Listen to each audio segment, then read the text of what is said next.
Essa frase resume o nosso sermão de hoje. Vamos ler 1 Pedro, capítulo de número 2, dos versículos 18 a 25. Diz assim a palavra de Deus: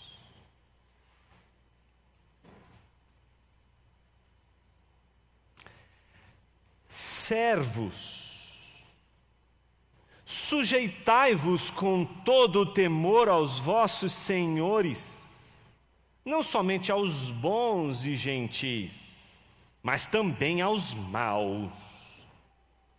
Pois digno de louvor é o fato de alguém suportar tristezas, sofrendo injustamente por causa da consciência para com Deus.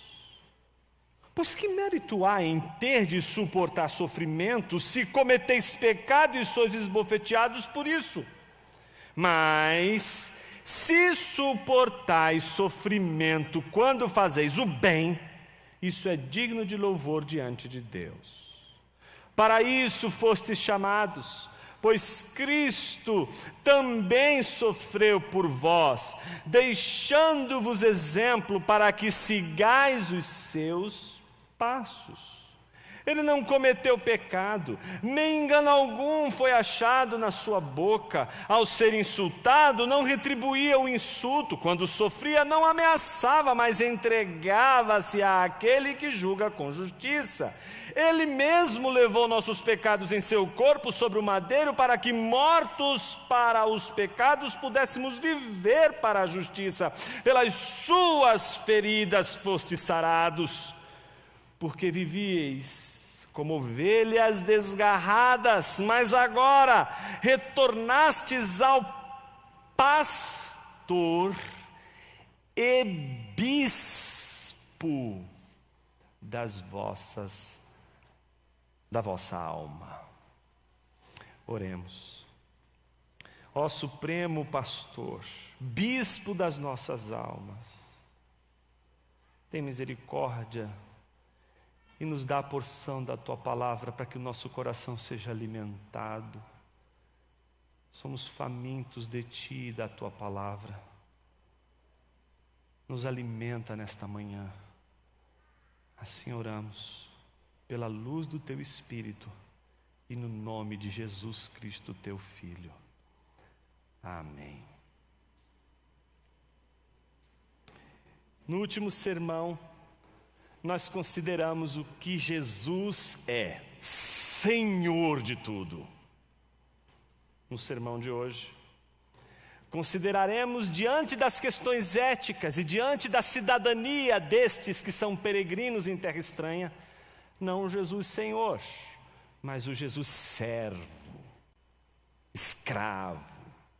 Bom, eu preciso fazer aqui um disclaimer antes, porque esse texto ele pode servir hoje, para inclusive alguns serem tentados a atualizar as escrituras ou coisa do gênero.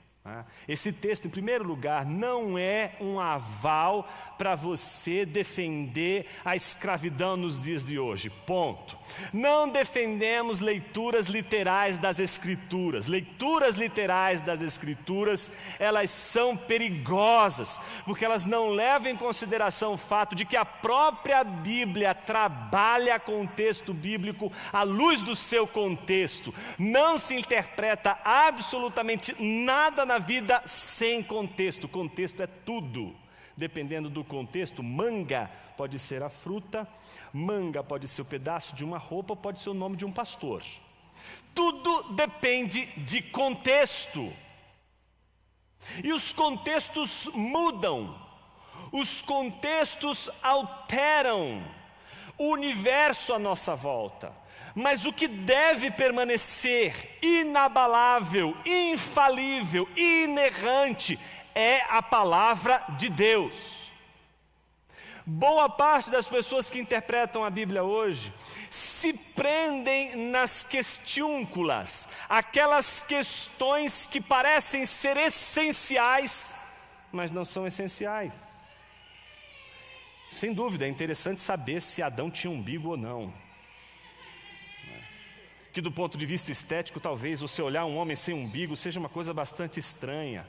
Na escola bíblica dominical tinha um amigo, que eu me lembro quando era pequeno, que numa das aulas da escola bíblica dominical, a professora levantou esse problema, olha só, para um monte de crianças. Um menino disse assim, eu acho que Deus, quando viu o homem sem umbigo, ele fez exatamente assim.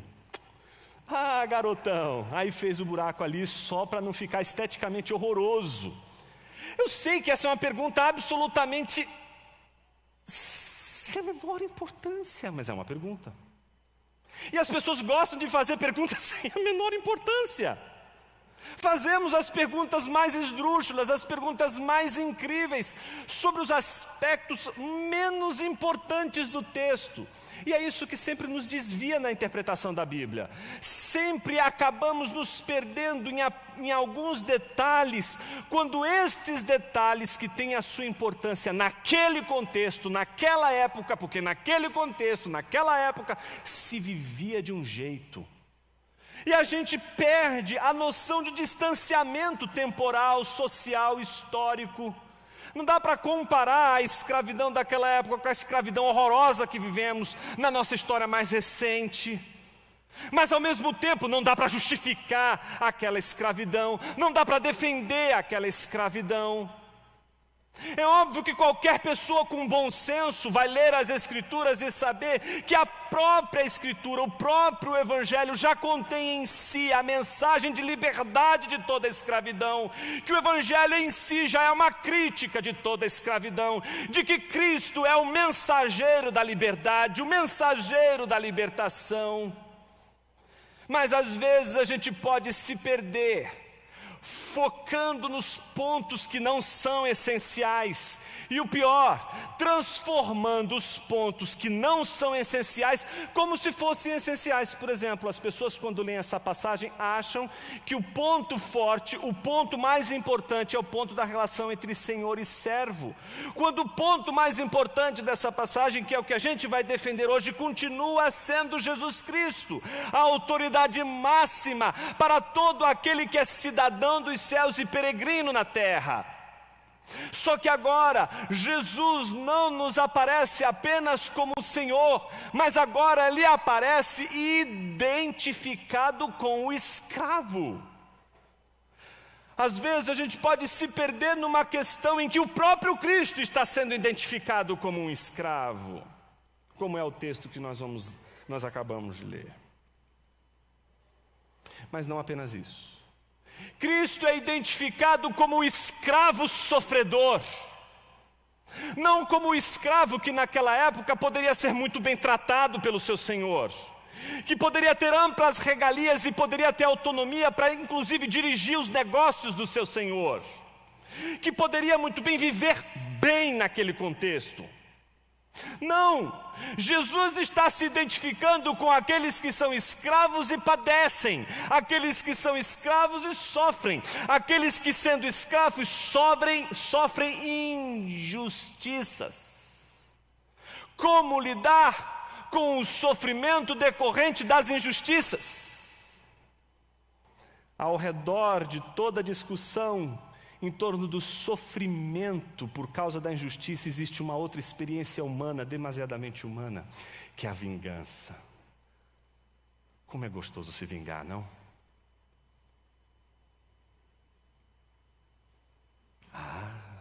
O que é teu está guardado. Aqui se faz, aqui se paga. O mundo dá volta. Quando virá o jogo. Porque a vingança, ela nutre um senso de justiça naquele que sofreu a injustiça. Por isso que em nós há um desejo enorme de vingança quando somos injustiçados e sofremos por causa da injustiça. Parece que aquela sensação horrorosa de sofrer por causa de uma injustiça só vai sair daqui de dentro, só vai ser aplacada no momento em que eu me vingar, no momento em que eu dar o troco, ele precisa sofrer o que eu sofri. Ele não sabe o que é cuidar de uma criança sozinha. Ele vai pagar lá na frente por tudo que ele me fez sofrer criando essa criança sozinha. Ou ela vai me pagar porque me traiu. Vai sim. Esse sentimento que vai corroendo, parece que só vai ser resolvido com a vingança, com o troco, com a volta. Sobre isso que a gente vai falar hoje. Como lidar quando você sofre a injustiça? Quando você é alvo da injustiça? Quando você é o alvo de uma maldade? Como um cristão, como um peregrino lida com a injustiça? E para isso, Pedro vai tratar naquele contexto, não como Paulo tratou com os servos e os senhores da igreja, por exemplo, aos Efésios, da igreja de Éfeso. Porque ali ele está lidando com senhores crentes, com servos crentes, e que estão desgovernados nas suas relações. Aqui não, aqui Pedro vai lidar com servos crentes, escravos crentes, que trabalham e são injustiçados por senhores não crentes. É a você, cristão, que está hoje aqui, e que se sente injustiçado, seja pelo seu chefe, seja por alguém superior que te humilha, por uma pessoa que te humilha, por uma pessoa que te fere, por uma pessoa que usa o poder que ela tem sobre você por causa da autoridade que exerce sobre você, e que provoca em você humilhações, e que faz você se sentir humilhado. É a você que a palavra se dirige hoje com a pergunta: como lidar com aqueles que fazem injustiça e que praticam a injustiça contra nós? Pedro já canta essa bola no início da epístola. E aí, se você lembra das primeiras exposições, você vai encaixar direitinho as peças desse quebra-cabeça de Pedro. Se você observar rapidamente o versículos 6 e 7 do capítulo 1, você vai ver que Pedro diz assim: nisso exultais, nisso alegrais. Por quê? Ainda que agora sejais necessariamente afligidos por várias provações por um pouco de tempo, para que a comprovação da vossa fé, mais preciosa do que o ouro que perece, embora provado pelo fogo, redunde em louvor, glória e honra na revelação de Jesus Cristo. Ou seja, Pedro já está dizendo que esta igreja sofredora, essa igreja que sofre acusações injustas, levianas, que essa igreja deve se comportar no mundo de uma tal maneira que aqueles que fazem essas acusações se sintam envergonhados dessas acusações. Mas para isto, esta igreja tem que aprender a assimilar o golpe, tem que aprender a assimilar a injustiça, tem que aprender a assimilar os cravos, a coroa de espinhos, o cuspe, a difamação, as palavras de ódio, as sentenças de ódio. Pedro está lidando com uma igreja perseguida. Pedro está lidando com uma igreja sofredora.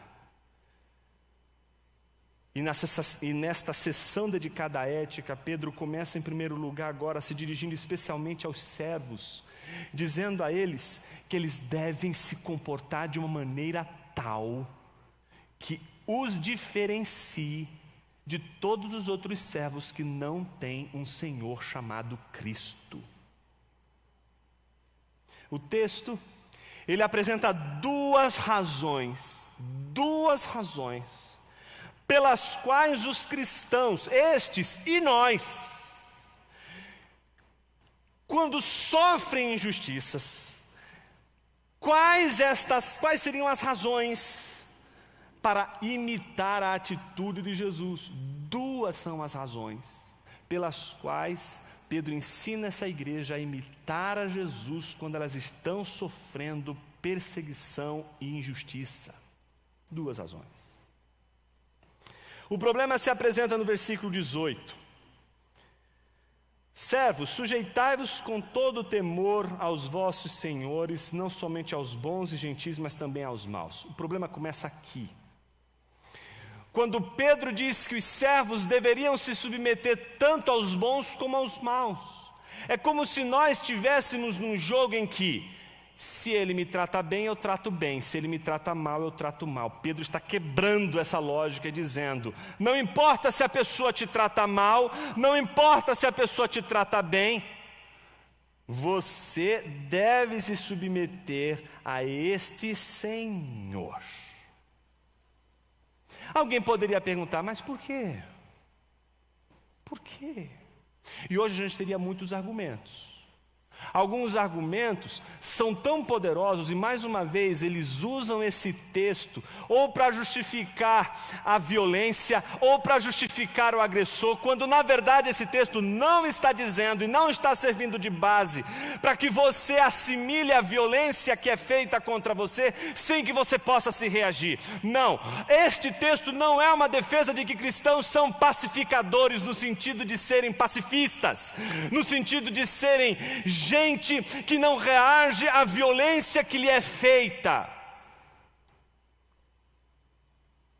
O texto aqui não está sendo usado como uma autorização para que uma pessoa, qualquer que seja, te esbofeteie, bata em você ou bata em qualquer outro dos seus, sem que você defenda, sem que haja uma defesa. Não é disso que o texto está falando. E para mostrar isso, eu gostaria que você prestasse atenção que há um problema.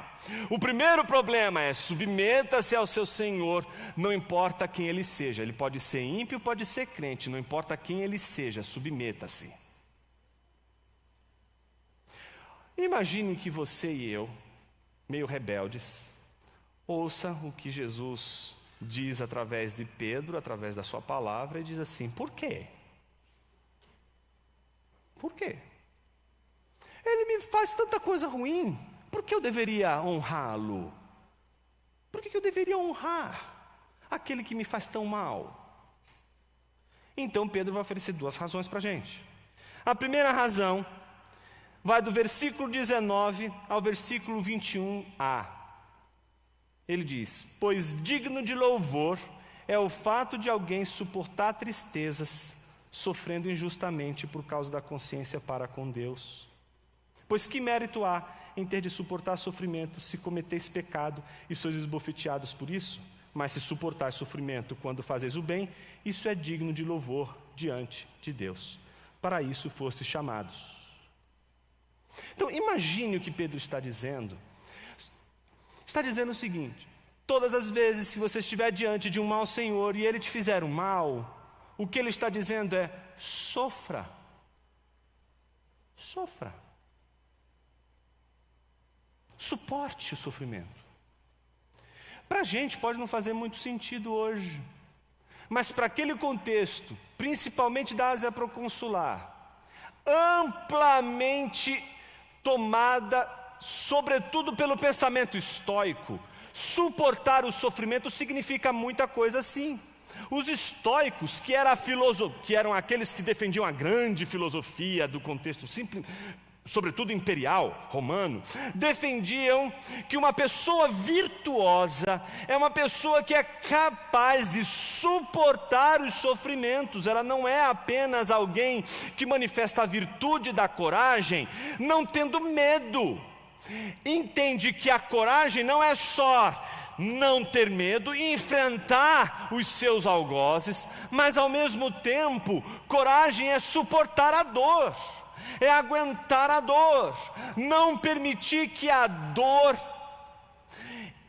contamine sua alma de uma tal forma que as suas ações sejam desequilibradas. Então o estoico vai desenvolver uma filosofia em que todos aqueles que estão sofrendo precisam aprender a suportar para não reagir mal. Então, se alguém pisou no seu calo, o que é um pisão? Isso passa. Seja indiferente à dor, que aí você não vai se vingar, que aí você não vai pedir a cabeça do outro.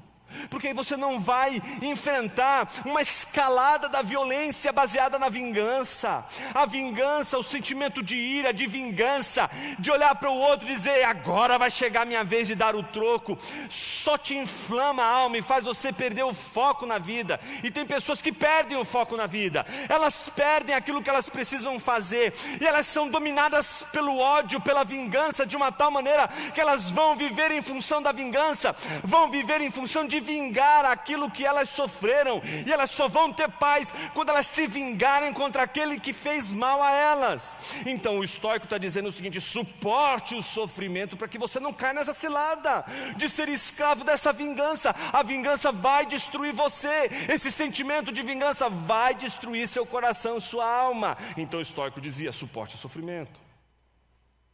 Eles estavam acostumados a ouvir isso. Eles estavam acostumados a ouvir suporte o sofrimento. O que eles não estavam acostumados a ouvir é isto aqui: suportar tristezas sofrendo injustamente por causa da consciência para com Deus.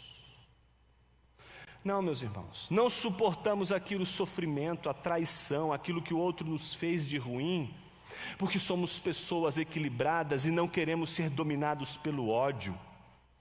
Sofremos aqui por causa da nossa consciência para com Deus. Temos a consciência que diante de Deus, a nossa maneira de agir diante daquele que nos faz mal não pode ser pelas vias da vingança. Um cristão, ele tem que aprender com a vida que a primeira lição de toda a transformação, de tudo que se é restaurado, de tudo que se renova, de tudo que se redime é o perdão. Se seu casamento está ruim, é o perdão que vai recomeçar. Se a relação com seu filho está ruim, é o perdão que vai recomeçar. Se a relação com você e seu irmão, seu amigo está ruim, é o perdão que vai recomeçar todas as coisas. A vingança vai iniciar uma escalada de violências, de toma lá da cá, mas o perdão interrompe a escalada da violência, interrompe a nossa própria destruição. E hoje, mais do que nunca, precisamos do evangelho do perdão. Não perdoamos mais, nós simplesmente separamos, colocamos as pessoas nos seus devidos boxes e dizemos, esse aqui não é da minha, não pertence à minha ideologia, fica para lá, Satanás. E nessa caixa, o problema é que nessa caixa não está só aqueles que você não conhece, está sua família também. Ah não, é do partido X, não importa se é pai ou mãe, vai para essa caixa.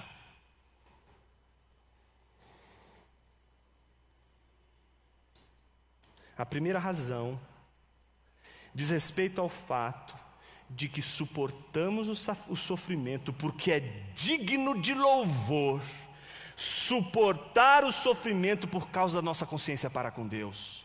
É digno de louvor suportar por causa da nossa consciência para com Deus. Suponhamos que você e eu estejamos ainda numa situação de rebeldia com o que acabamos de ouvir, dizendo assim, não, Senhor, não posso. O cara fez isso comigo, não dá para perdoar, Senhor. Essa razão não me agradou. Eu preciso de mais um argumento. Eu preciso só de mais um argumento. Então Pedro apresenta o segundo e último argumento. Se você nesta manhã não for convencido por este segundo argumento, não tem mais nada para te oferecer hoje. Eu não tenho mais nenhum argumento. É o último argumento. Não tem outro argumento que seja mais poderoso do que a segunda razão que Pedro nos oferece. Veja, o versículo 21 termina a primeira razão dizendo, para isto fostes chamados, ou seja, vocês foram chamados para este sofrimento.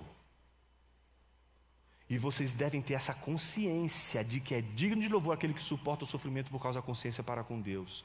Segundo, pois Cristo também sofreu por vós. Vamos parar aqui.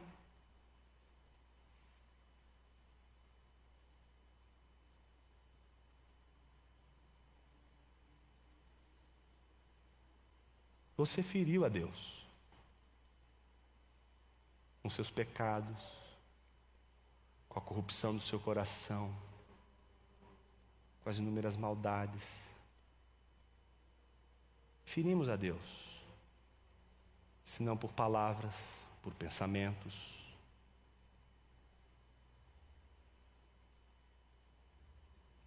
E sabe qual é a história de Deus? É a história de um Deus que levantou a mão para pesar sobre nós a ira divina sobre nós por causa do nosso pecado contra Ele.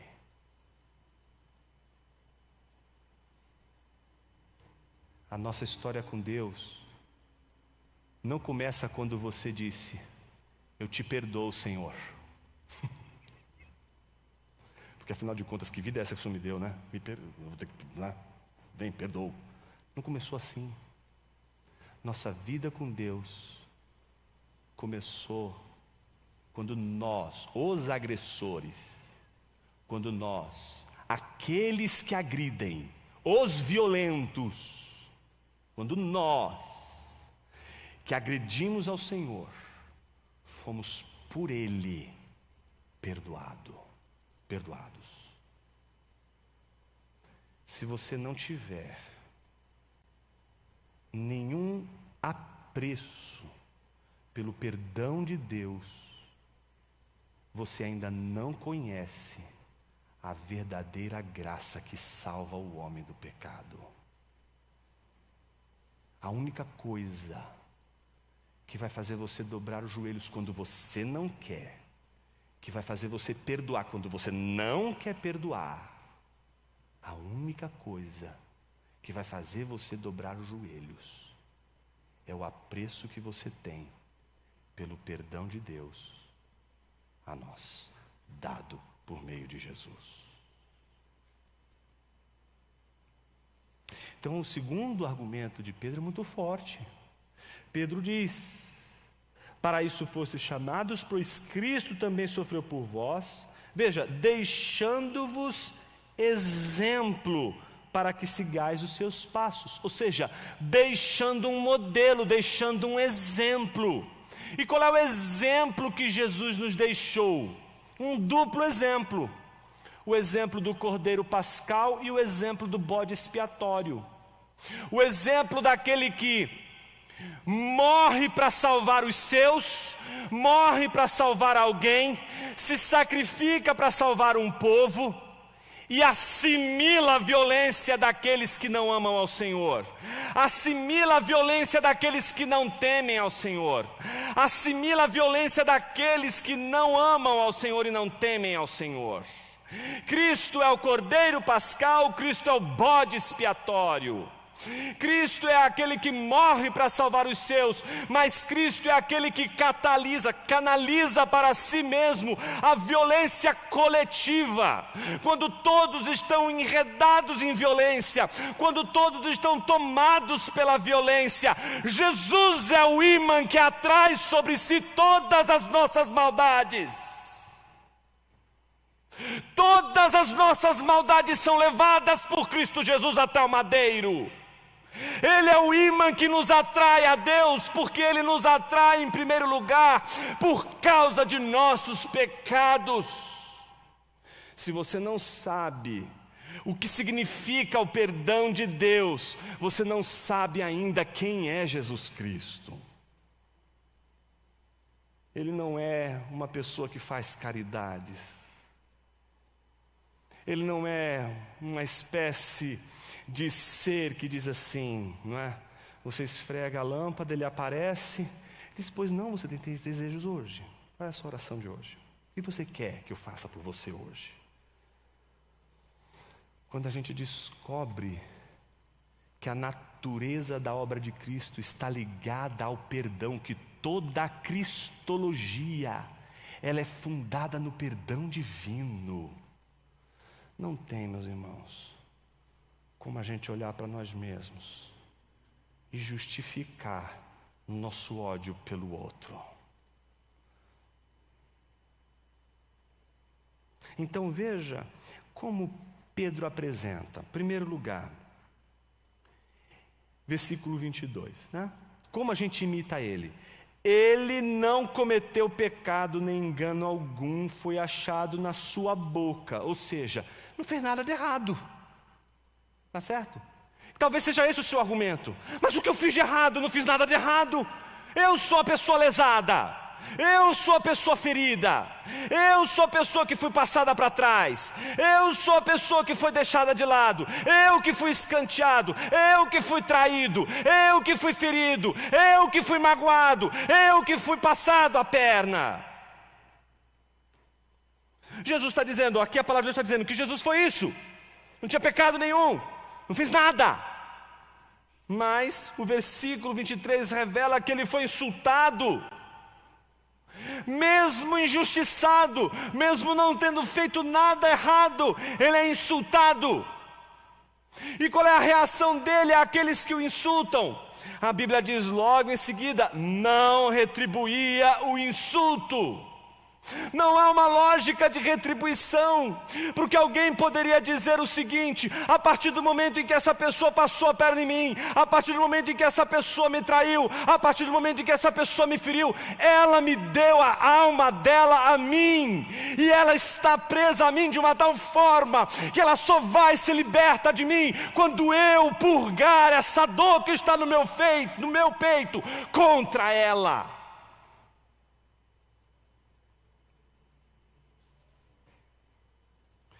A resposta de Jesus não é a retribuição do ódio pelo ódio, não é a retribuição do insulto.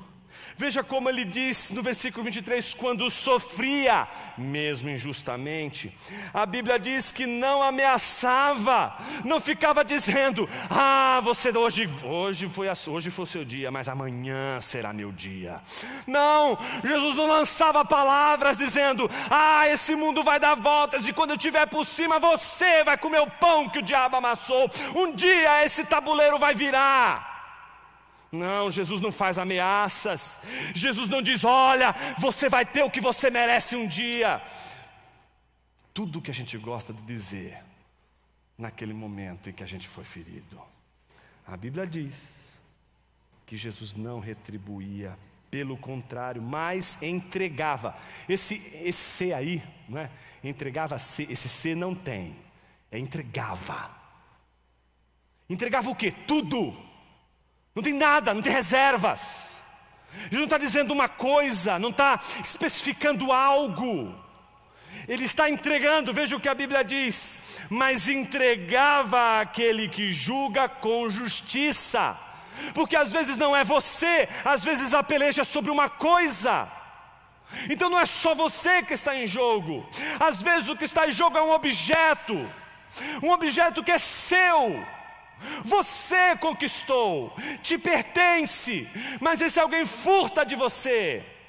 A Bíblia diz que Jesus, a reação dele é de entregar. Não é só o entregar-se a si mesmo, é entregar, seja a si mesmo, sejam as coisas que são motivos de litígio, sejam as coisas que são motivos de briga. Meus irmãos, a gente faz isso desde pequeno. Caim e Abel é só o protótipo de todas as nossas crianças e de todos nós quando crescemos. É minha, é meu, não tem esse direito, vai ter que pagar porque quebrou o brinquedo. Somos treinados pelos nossos instintos desde pequeno a reagir com a vingança. E não só por isso, somos também, desde as questões mais incríveis que possam acontecer na nossa vida, a invejar as coisas que não nos pertencem. E queremos tomar aquilo que não é nosso. A Bíblia diz que quando aqueles homens pedem e tomam de Jesus, ele não está dizendo assim, é meu. A postura de Jesus, você tomou? Legal. Parece duro, né, para a gente ouvir isso. Versículo 24. Aqui é como se Pedro, no encerramento dessa passagem, estivesse se lembrando de Isaías, capítulo 53, versículos 4 e 5. Eu vou ler para você. Veja só o que diz o profeta. Isaías 53, versículos 4 e 5. Verdadeiramente Ele tomou sobre si as nossas enfermidades e levou sobre si as nossas dores. E nós o consideramos aflito, ferido por Deus e oprimido. Mas Ele foi ferido por causa das nossas transgressões, esmagado por causa das nossas maldades. O castigo que nos traz a paz estava sobre Ele, por suas feridas fomos sarados. Veja, isso está na cabeça de Pedro, quando Pedro agora diz àquela igreja: Ele mesmo levou nossos pecados em seu corpo sobre o madeiro. Aqui não é a base para você dizer que Jesus estava em pecado. Aqui é a base para dizer que Jesus levou os nossos pecados ao madeiro. Aqui é a base da outra doutrina que a gente sempre se esquece, que é a doutrina da substituição. Ele se colocou em nosso lugar. Ele se colocou em nosso lugar. O que isso significa? Não consigo imaginar algo mais poderoso que explique o que isto significa do que a mão pesada da ira de Deus sendo desferida com toda a sua força e ímpeto, e não injustamente, mas com toda a justiça, em direção a todos nós. E no momento em que a mão de Deus vai nos esmagar, é Cristo Jesus que é esmagado pela ira divina, é Cristo Jesus que é ferido, é Cristo Jesus que é magoado, é Cristo Jesus que é ferido por mim e por você.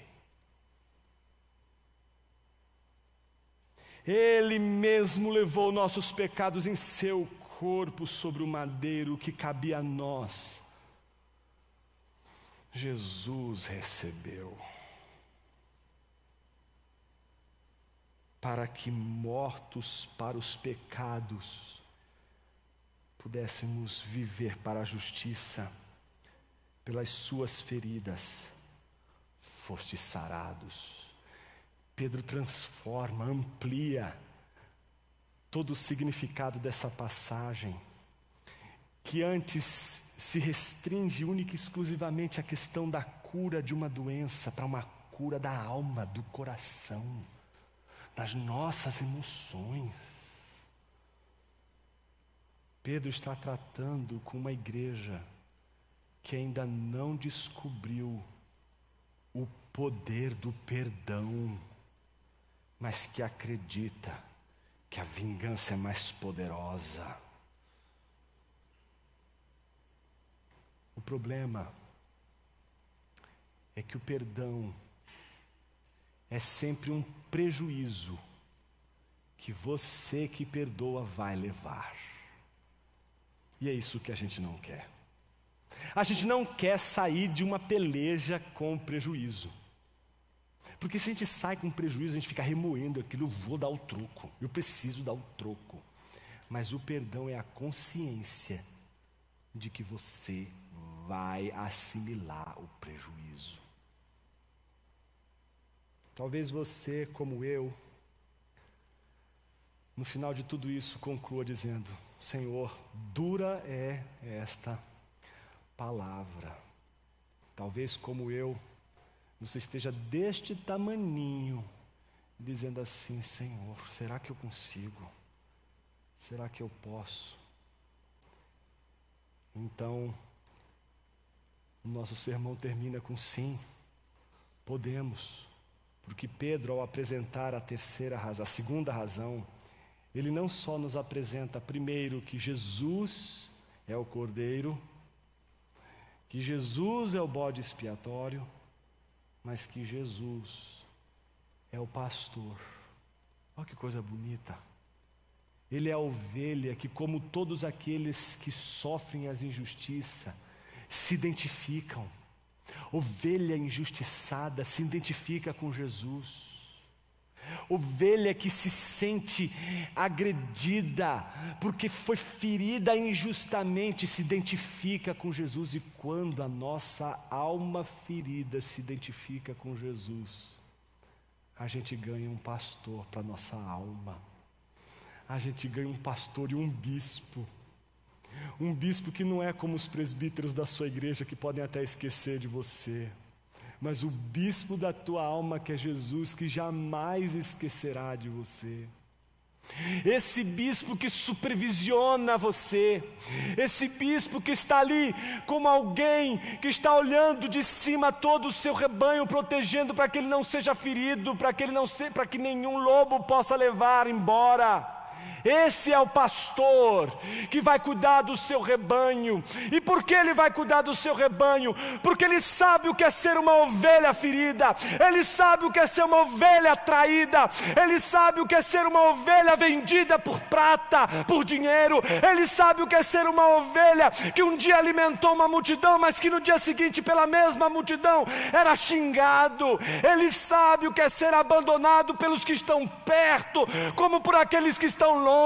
Ele sabe o que é ser abandonado, preterido, deixado para segundo plano. Ele conhece a vida dos traídos como ninguém. Ele conhece a vida daqueles que foram deixados como ninguém. Ele conhece a vida daqueles que estão lutando para não se vingar contra aqueles que lhe fizeram mal. Ele sabe como pastorear a sua alma. É a você que está ferido, a você que está corroído pelo ódio, que pode começar uma escalada de violência que não vai destruir só aquele que te fez mal, mas vai destruir você. É contra ela que Jesus está hoje nos ensinando através da palavra, que o perdão é a assimilação do prejuízo, porque isso nos torna apreciáveis para Deus, porque isto é digno de louvor. Jonas, muito bonito. Tem sempre alguém que faz isso no final, né? Lindo discurso. Ó,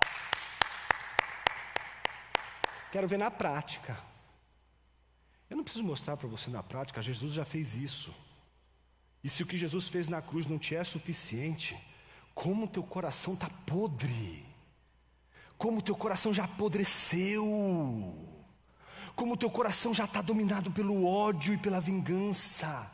E aí você diz, tá bom, Jonas, e o que eu faço agora? Nem olha para mim, porque eu, como você, não estaria também tão distante de você não. Mas eu vou fazer com você o que eu esperaria que todo crente fizesse comigo. Olha para Jesus, olha para Jesus, é para Ele que a gente tem que olhar.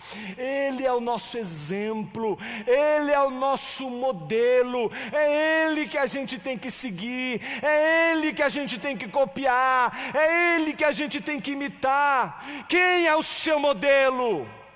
Hoje a gente tem um cardápio de modelos, um cardápio de exemplos.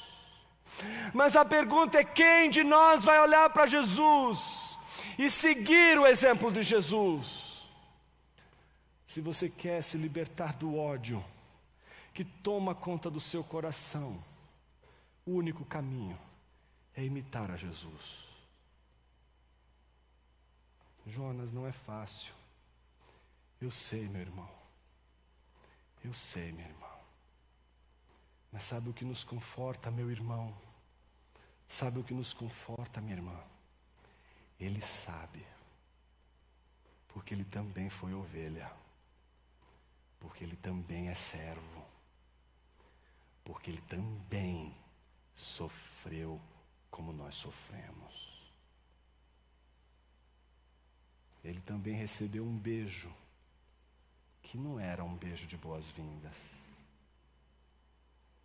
Ele também bebeu de um vinagre que não era para saciar a sua vida, a sua sede. As pessoas acham que aquele vinagre era para... Jesus estava com sede. Aí os romanos, tão bonzinhos como eles eram, né? Ah, vamos dar alguma coisa para ele beber. Não, o vinagre era uma maneira de torturar ainda mais. Foi torturado, moído. E a pergunta que a gente faz é: por quê? Para que você e eu não pudéssemos mais dizer: não posso, não consigo. Jesus morreu na cruz para perdoar os nossos pecados e nos levar a Deus como um pastor e bispo de alma. Pergunta: como está teu coração? Jonas, eu só ouvi o evangelho da prosperidade até hoje. Eu só ouvi que se você crê em Jesus, Ele vai melhorar a sua vida. Eu nunca ouvi que eu precisava ouvir o evangelho que me liberta da vingança, da inveja, do ódio, dessas coisas ruins que atormentam meu coração, e que a chave de tudo isso é a minha profissão de fé, é eu crer em Jesus Cristo e confessar a Jesus Cristo os meus pecados, porque a Bíblia me garante que Ele me perdoará os pecados. Será que eu tenho perdão? Porque talvez você ouviu essa mensagem de hoje e não tenha se identificado com aquele que sofre. Porque talvez, embora eu conduzisse todo o sermão me dirigindo apenas àqueles que sofrem a injustiça, você o tempo todo se viu não como alguém que sofre injustiça, mas alguém que fez a injustiça, mas alguém que feriu, alguém que magoou, alguém que cometeu algo tão ruim e que o coração quebrantado nessa hora diz: o que fazer? Uma boa maneira de a gente recomeçar é perdoando, mas também reparando. Há coisas que a gente não consegue reparar. Por exemplo, eu gosto muito de ver as pessoas que cantam aquela música, né, infernal. Restitui, eu quero de volta o que é meu. Canta isso para Jó. Porque restituir a grana é fácil, certo? Restituir os bens é fácil. Como se restitui uma pessoa que morreu? Hã? Como se restitui uma pessoa que nos abandona e casa com outra há 30 anos e agora vou orar para Deus pedindo: Senhor, me restitui o marido que me abandonou e agora já está com outra, aliás, está com a terceira já, me dá ele de volta. As pessoas elas não percebem o quanto isso é paganismo, o quanto isso é pagão. A Bíblia não trabalha com reparações que nos levam ao passado, ao retorno, num túnel do tempo que volta lá para trás, zera tudo e recomeça. Recomeço na Bíblia não é uma entrada no túnel do tempo. Recomeço na Bíblia, em primeiro lugar, é reparar, não como os homens reparam, mas como Jesus. A minha pergunta para você nessa manhã é: o quanto você está disposto, disposta a se humilhar? Seja para perdoar, seja para pedir perdão. Vamos orar, meus irmãos.